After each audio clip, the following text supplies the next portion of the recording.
messieurs, bonsoir. Chers téléspectateurs, chers internautes, c'est un plaisir pour nous de vous retrouver encore ce soir à l'occasion de votre programme dominical émission Oasis.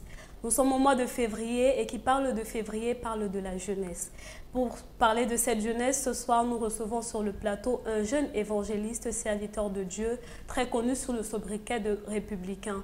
Bonsoir, Rostan Yoba. Bonsoir Déborah. Alors ce soir, Rostan, tu nous parles de la thématique investir sa jeunesse. Investir sa jeunesse, une problématique de fond.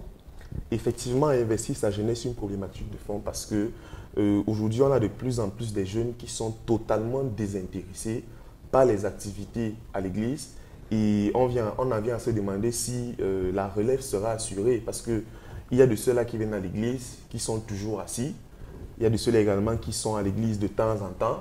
Et il y a ceux-là qui s'investissent, qui donnent de leur tout au quotidien pour que l'Église évolue et pour que le Seigneur soit glorifié. Donc en fait aujourd'hui c'est une véritable problématique parce que plus le temps passe, plus nous avons des jeunes qui sont véritablement désintéressés sur la chose de Dieu. Ok, Rostan, vous parlez de jeunes, vous allez parler de la jeunesse chrétienne, mais il est important de rappeler qu'en plus de la jeunesse chrétienne, il y a cette jeunesse qui est encore dans le monde. Alors selon toi, qu'est-ce qui caractérise la jeunesse aujourd'hui? Alors peut-être avant de parler de ce qui caractérise la jeunesse, je dirais déjà que lorsqu'on parle d'investir sa jeunesse, c'est dédier sa jeunesse, c'est donner sa jeunesse pour glorifier le Seigneur. Ça, c'est bien évidemment pour les enfants de Dieu. Alors, qu'est-ce qui caractérise la jeunesse? La jeunesse, déjà, c'est tout ce qui est relatif à l'âge, au passage d'un état d'esprit. Et je dirais également que la jeunesse, c'est l'âge des possibles, c'est l'âge des engagements, c'est l'âge des essais, c'est l'âge des opportunités. Et c'est également une période d'apprentissage, de responsabilité, d'accès à l'indépendance matérielle. Et c'est également une période de notre vie où nous construisons une identité qui est propre à nous. Je tiens également à préciser aussi que la jeunesse est un état d'esprit. On a souvent coutume de dire tu continues à faire comme ça, tu crois que tu es jeune. Parce qu'il y a des personnes parfois qui ont des attitudes qui relèvent de la jeunesse. Donc je dirais également que la jeunesse, c'est un état d'esprit et c'est pourquoi on peut souvent s'exclamer en disant est-ce que tu crois que tu es encore jeune? Parce que nous avons des comportements qui reflètent que nous avons de l'ambition, nous nous projetons, nous voyons encore du temps au-devant de nous. Donc voilà ce que je peux dire pour caractériser la jeunesse en elle-même. Ok, tu as caractérisé la jeunesse en général. On sait bien que parlant de jeunesse, on parle d'énergie, de force, de temps, etc. Mais il y a une jeunesse spécifique, celle-là dans laquelle cette jeunesse à laquelle nous faisons partie, c'est la jeunesse en Christ. Selon toi, qu'est-ce que tu considères comme jeunesse en Christ? Effectivement, pour la jeunesse en Christ, j'aimerais m'appuyer sur un texte biblique de 1 Jean 2, verset 13. Il dit « Je vous écris, jeunes gens, parce que vous avez vaincu le malin. » Et au verset 14, il dit « Je vous écris, jeunes gens, parce que vous êtes forts et que la parole de Dieu demeure en vous et que vous avez vaincu le malin. » Donc moi, je dirais principalement qu'il y a 3 choses qui caractérisent la jeunesse en Christ. La première chose à noter, c'est que nous avons vaincu le malin. Et dans ces 2 versets, cette expression est répétée 2 fois. Donc les Écritures nous parlent du jeune en Christ comme celui qui a la victoire sur le malin et sur la ruse. Donc c'est un signe d'une personne victorieuse face aux tentations de ce monde. C'est une des caractéristiques de la jeunesse en Christ. Alors la deuxième caractéristique que je peux donner, c'est que le jeune, il est fort physiquement, il est fort spirituellement. Le jeune a de la rigueur, le jeune a de l'énergie. Le jeune, c'est une personne qui est résistante et qui est endurante. Donc de par sa force, le jeune a la grâce particulière de frapper fort dans le camp du malin et de faire des dégâts énormes. Alors, le troisième point qu'on peut noter, c'est que la parole de Dieu demeure en nous, comme cela a été dit dans 1 Jean 2, verset 13. Nous sommes jeunes, la parole de Dieu demeure en nous.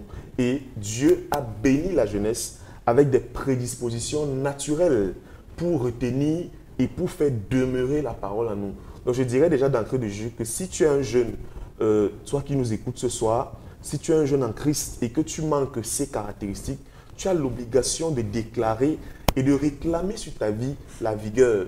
Tu as l'obligation de déclarer sur ta vie la force, l'énergie. Parce que Dieu t'a créé, toi jeune en Christ, pour que tu fasses des dégâts importants dans le camp de l'ennemi. Voilà ce que je peux dire comme caractéristique pour la jeunesse en Christ et moi. Ok, de ces caractéristiques donc, de la jeunesse en Christ, nous pouvons retenir que le jeune en Christ est le signe d'une personne victorieuse face aux tentations du monde. C'est quelqu'un de par sa force, il a cette grâce particulière de frapper fort dans le camp du malin et faire des dégâts dans le camp de l'ennemi. C'est aussi celui qui a l'obligation de déclarer et de réclamer sa vie dans le monde. Alors pourquoi est-ce que le jeune chrétien en Christ doit s'investir dans le royaume de Dieu? Alors, très bonne question, Déborah. Pourquoi est-ce que le chrétien doit s'investir? Alors, je vais parler tout au long de cette émission de 4 points. Il y en a plusieurs. Donc, le premier point que je vais noter, c'est que toi, jeune, tu as le devoir, ou du moins, tu dois investir ta jeunesse pour le royaume de Dieu. Parce que, premièrement, tu es l'ouvrage de Dieu et tu dois pratiquer les bonnes œuvres préparées à l'avance pour toi.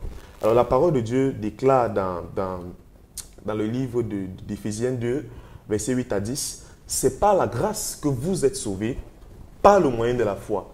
Et cela ne vient pas de vous, c'est le don de Dieu. Ce n'est point par les œuvres, afin que personne ne se glorifie. Et au verset 10, la parole nous dit, car nous sommes son ouvrage, ayant été créés en Jésus-Christ pour de bonnes œuvres que Dieu a préparées d'avance, afin que nous les pratiquions. Donc le jeune sauvé, ce n'est pas seulement une âme qui est sauvée, mais en réalité, c'est une vie tout entière qui est sauvée. Et nous ne sommes pas sauvés par le mérite, nous sommes sauvés, comme la parole l'a dit, par la grâce de Dieu. Donc, le jeune, aujourd'hui, la jeunesse est une période d'engagement, comme je l'ai dit à l'introduction, une période de choix. Il n'y a pas mieux que de faire ses choix en étant dans le Seigneur. Ça, c'est une des choses que le chrétien doit savoir, le jeune chrétien doit savoir. Dieu t'a sauvé et il t'a laissé vivre sur cette terre parce qu'il a des projets pour toi. Dieu a préparé des projets à l'avance pour toi. Et pour que tu pratiques ces œuvres, il faut que tu sois en Christ.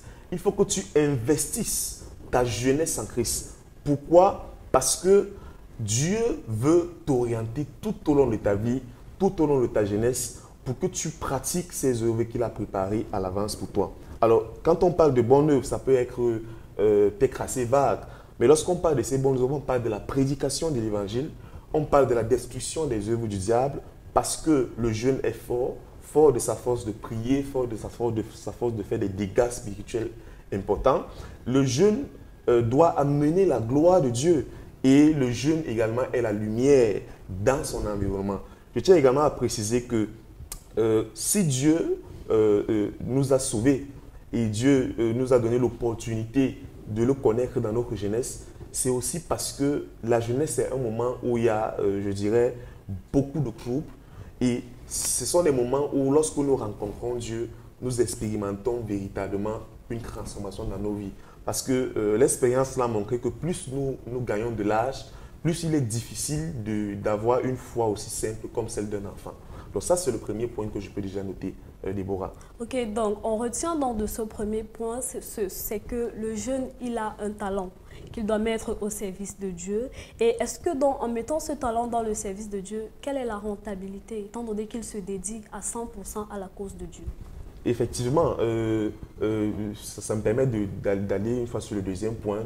Le deuxième pourquoi, si je peux le dire comme ça. En fait, l'investissement dans le royaume de Dieu est rentable pour nous et pour nos descendants. Donc, toi, jeune qui m'écoute, j'aimerais te dire, la deuxième raison pour laquelle tu dois investir ta jeunesse pour le royaume de Dieu, c'est que l'investissement dans le royaume de Dieu est rentable pour toi et pour tes descendants. J'aimerais que nous lisons ensemble Matthieu 6, versets 19 à 20.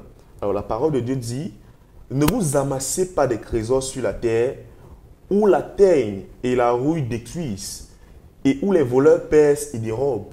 Mais amassez-vous des trésors dans le ciel, où la teigne et la rouille ne détruisent point, et où les voleurs ne percent ni ne dérobent. » En réalité, dans le monde d'aujourd'hui, tout investissement est toujours à risque. Donc, lorsqu'on investit dans une entreprise ou dans une activité, on peut gagner sur quelques années ou sur une période, et on peut également perdre notre investissement.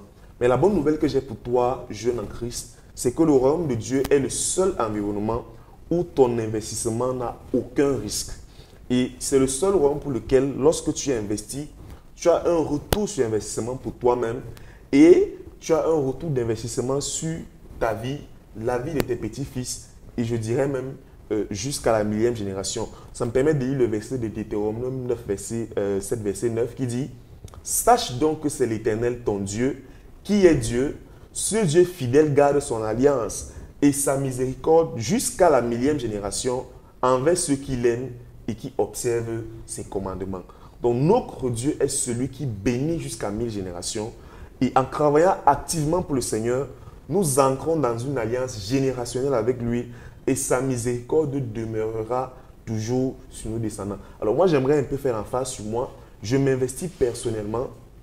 Je donne ma jeunesse au Seigneur parce que je sais que ma vie, j'aurai des retours sur investissement dans ma propre vie. Et je sais que la miséricorde du Seigneur, la faveur du Seigneur, la grâce du Seigneur demeurera sur mes descendants. Et donc, lorsqu'ils grandiront et naîtront, ils n'auront pas besoin de faire autant d'efforts pour traverser et surmonter certaines étapes de leur vie comme j'ai eu à le faire. Parce que je sais que ce que je fais, c'est une sémence pour ma vie, mais c'est aussi une sémence pour mes descendants. Notre Dieu est celui qui bénit jusqu'à 1000 générations. C'est-à-dire que quand nous investissons nos talents pour la cause de Dieu, nous avons le devoir de fructifier ces talents. Oui, nous avons le devoir de fructifier ces talents.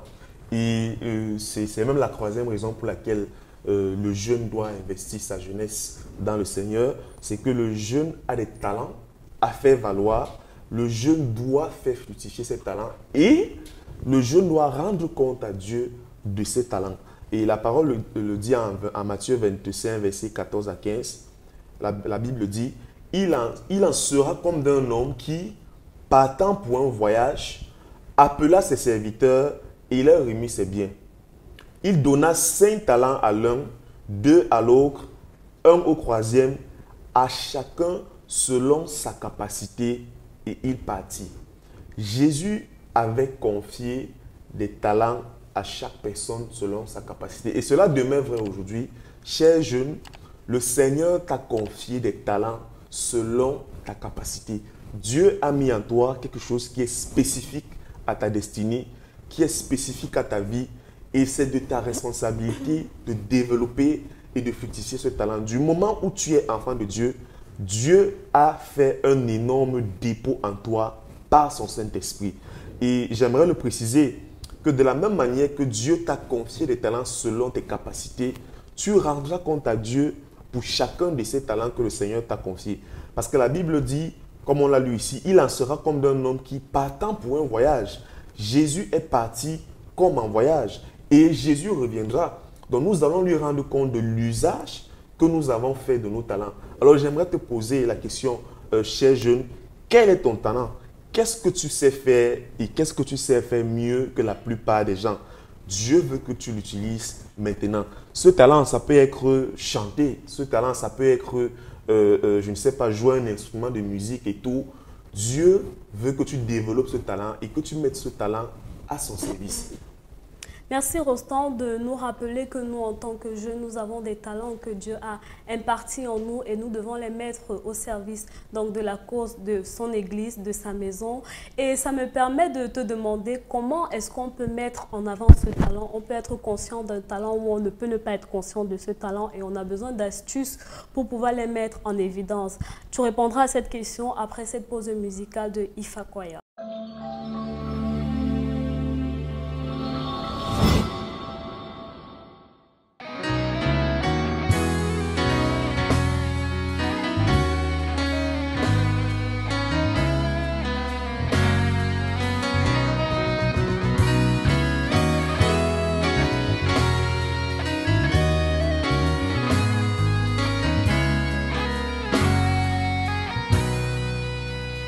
Quelle que soit leur forme,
retour sur ce plateau, nous remercions infiniment la chorale d'Integrity for All pour cette magnifique prestation musicale. Alors pour vous qui nous rejoignez, sachez que nous parlons donc de la thématique Investir sa jeunesse. Et tout à l'heure, notre interlocuteur Rostan Yoba nous rappelait les points essentiels qui caractérisent le jeune en Christ. Premièrement, il nous a rappelé qu'en Christ, nous avons été appelés par Dieu, nous sommes appelés à son service. Nous avons également appris que nous avons des talents que nous devons fructifier pour nous et pour notre génération future. Alors Rostan, avant de se séparer, je te posais la question de savoir, on peut être conscient ou pas de son talent, mais comment le mettre en évidence? Effectivement, le quatrième point qui justifie notre investissement lors de notre jeunesse pour le royaume de Dieu, c'est que c'est le moment de l'apprentissage et du perfectionnement de notre potentiel. Je le dis déjà parce que, comme je l'ai dit au début de l'émission, la jeunesse, c'est l'âge des possibilités, c'est l'âge des expérimentations. La jeunesse, c'est le moment où on rêve. Lorsqu'on rêve, on pense à tout, on se projette dans de grandes choses pour l'avenir. La jeunesse, c'est l'âge des engagements, des choix. Et la jeunesse, c'est une période d'apprentissage, des responsabilités et une période où on façonne notre propre identité. Donc en fait, j'aime souvent le dire, en tant que jeune également, la jeunesse, c'est l'un des moments où on fait le plus de gaffes dans notre vie.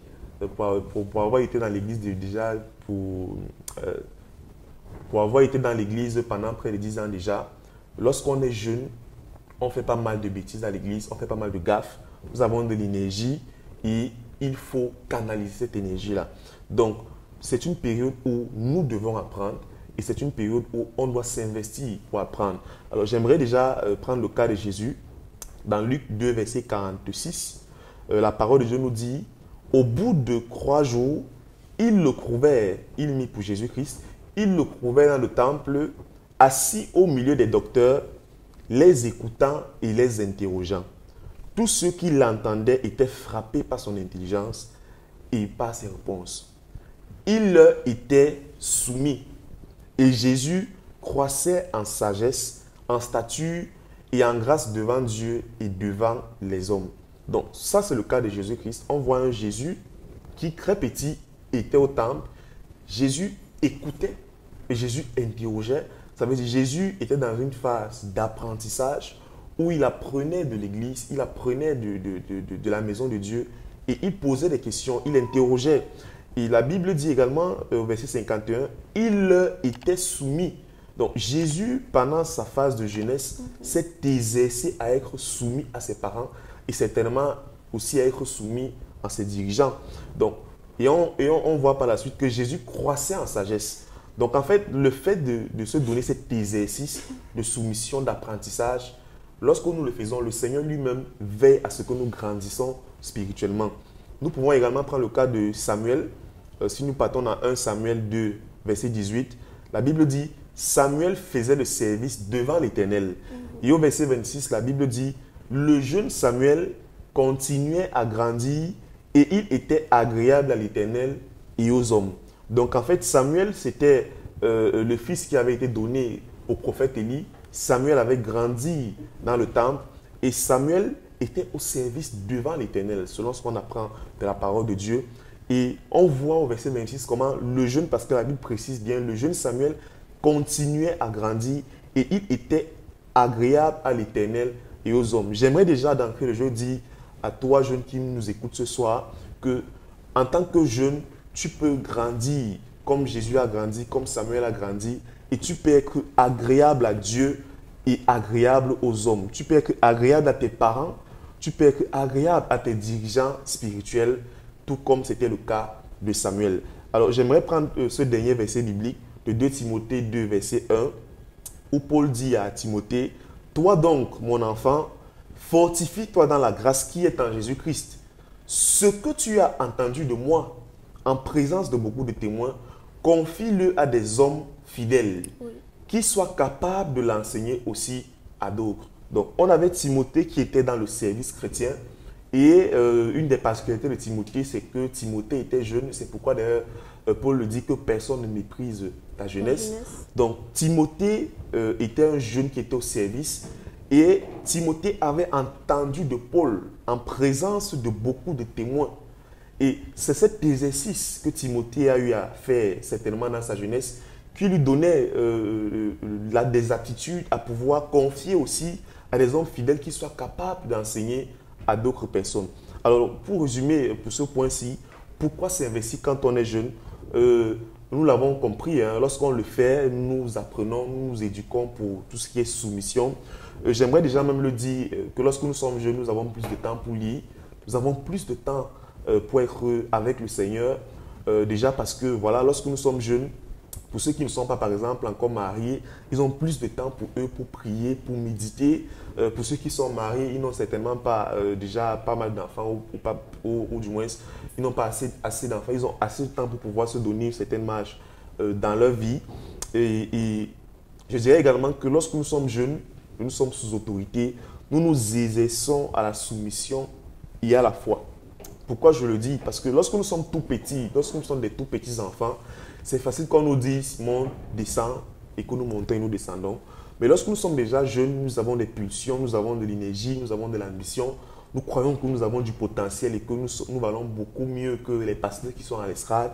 À ce moment donné, lorsqu'on te dit assieds-toi, c'est un moment de la vie où il faut apprendre à se discipliner et à être soumis. Donc c'est une opportunité en fait, le fait d'être jeune, de se discipliner, d'être façonné selon la parole, d'être agréable à Dieu, d'être agréable aux hommes. Et je dirais même encore, pour ajouter à cela, que lorsque nous sommes jeunes, lorsque nous nous exerçons à apprendre et à être perfectionnés, à perfectionner notre potentiel, c'est le moment où nous limitons l'impact de nos erreurs. Parce qu'aujourd'hui, un pasteur qui est certainement dans la quarantaine, l'erreur que ce pasteur fait a beaucoup plus d'écho qu'un jeune serviteur de Dieu qui apprend encore sous un pasteur. Donc lorsque nous sommes jeunes, c'est le moment d'essayer, c'est le moment de se jeter et c'est le moment d'être recadré pour ne pas faire des bêtises lorsque nous serons beaucoup plus matures. Et je dirais en dernier lieu que c'est également le moment d'apprendre des pères, des aînés et des sages.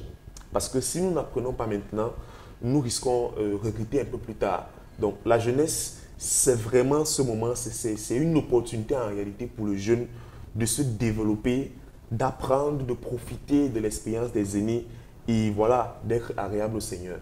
Merci Rostand Yoba, chers téléspectateurs, vous l'avez bien entendu de notre interlocuteur ce soir.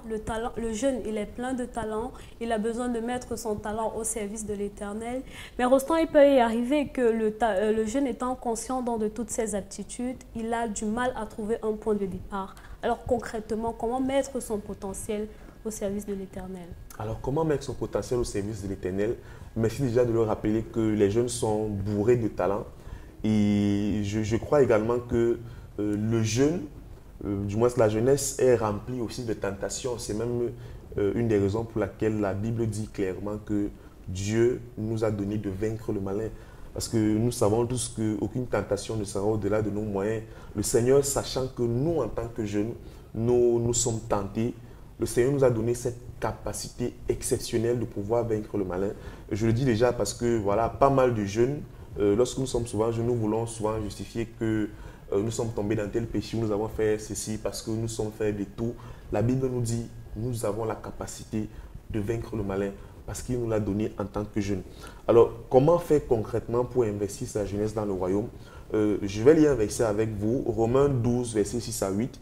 La parole de Dieu déclare, puisque nous avons des dons différents, selon la grâce qui nous a été accordée, que celui qui a le don de prophétie l'exerce selon l'analogie de la foi, que celui qui est appelé au ministère s'attache à son ministère, que celui qui enseigne s'attache à son enseignement, et celui qui exhorte à l'exhortation, que celui qui donne le fasse avec libéralité, que celui qui préside le fasse avec zèle, que celui qui pratique la miséricorde le fasse avec joie.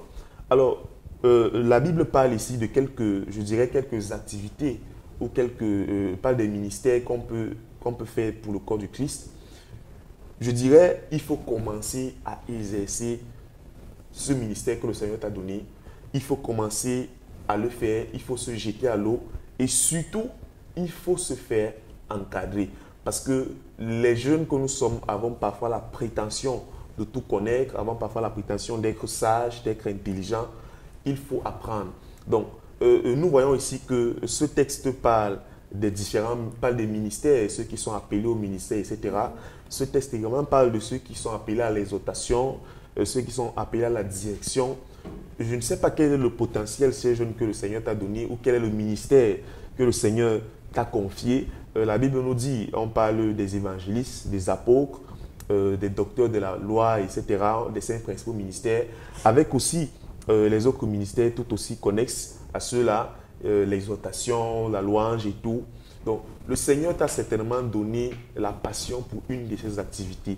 Alors, si tu sais aujourd'hui, par exemple, que tu aimes chanter, le Seigneur veut, par exemple, que tu rejoignes ta chorale, que tu te mettes sous discipline, que tu apprennes de cette chorale et que tu grandisses dans cette chorale. Si, par exemple, le Seigneur t'a appelé à être un pasteur, le Seigneur veut que tu apprennes dès aujourd'hui à bâtir une personne, à bâtir deux personnes. En le faisant progressivement, le Seigneur multipliera tes talents, comme dans la parabole du talent qu'on a vu un peu plus avant. Le Seigneur multipliera tes talents et te donnera plus d'attitude pour accomplir cette tâche-là. Si par exemple tu es appelé au ministère d'évangélisation, tu n'as pas besoin d'attendre qu'une grande campagne ou une méga campagne soit créée pour que tu prennes le micro. Non, tu peux commencer déjà à évangéliser dans ton quartier. Lorsque l'église organise des sorties d'évangélisation, tu dois participer, tu dois t'investir, tu dois prendre des choses de l'église comme les siens. Donc ça, c'est ce que je peux déjà dire. Certaines personnes vont se dire, voilà, je ne me retrouve pas dans cette catégorie, je ne connais pas chanter, je ne connais pas faire de l'exhortation et tout. Moi, je dirais que, comme je l'ai dit, l'investissement pour notre jeunesse, c'est de donner notre vie, c'est de donner tout ce qu'on peut faire. Alors, tu peux aussi, à l'église, faire du protocole, tu peux aider à organiser l'église, tu peux donner un coup de main dans l'organisation de tout ce qu'il y a comme événement, laver le sol, ranger les chaises, nettoyer la salle et tout. Tu peux aider à préparer lorsqu'il y a des événements. Tu peux aussi prier, soutenir le ministère, soutenir l'église, soutenir des personnes, prier pour des personnes en difficulté. C'est ça aussi, investir sa jeunesse pour le royaume. Et j'aimerais vraiment insister en disant, ne négligeons pas les faibles commencements parce que très souvent, on voit le pasteur qui est à l'estrade, qui prêche, qui manifeste les dons spirituels. Et on se dit, est-ce qu'on va y arriver? Je voudrais t'encourager, toi jeune, commence quelque part. Il n'est jamais trop tard. Tu peux commencer maintenant. Tu peux commencer par une petite activité. Merci Rostand. On retient donc qu'il y a de diverses manières de développer son talent, de le mettre au service de l'Éternel, tant dans la maison de Dieu, c'est-à-dire à l'église, que dans les milieux qu'on fréquente chaque jour, que ce soit au travail, que ce soit à l'école. L'Éternel a mis en nous donc cette portion particulière en la jeunesse pour pouvoir impacter notre environnement. Alors Rostand, je vais t'amener à prier, s'il te plaît, pour ceux-là qui sont peut-être encore dans l'ombre et qui n'ont pas saisi l'importance du talent que Dieu a imparti en eux. Et ce soir, ils veulent prendre la décision de maintenant mettre au service de l'Éternel ce talent, ce potentiel divin. Oui, merci Déborah. Je lirai déjà ce dernier verset pour nos fidèles auditeurs d'Oasis. Hébreux 6, verset 10.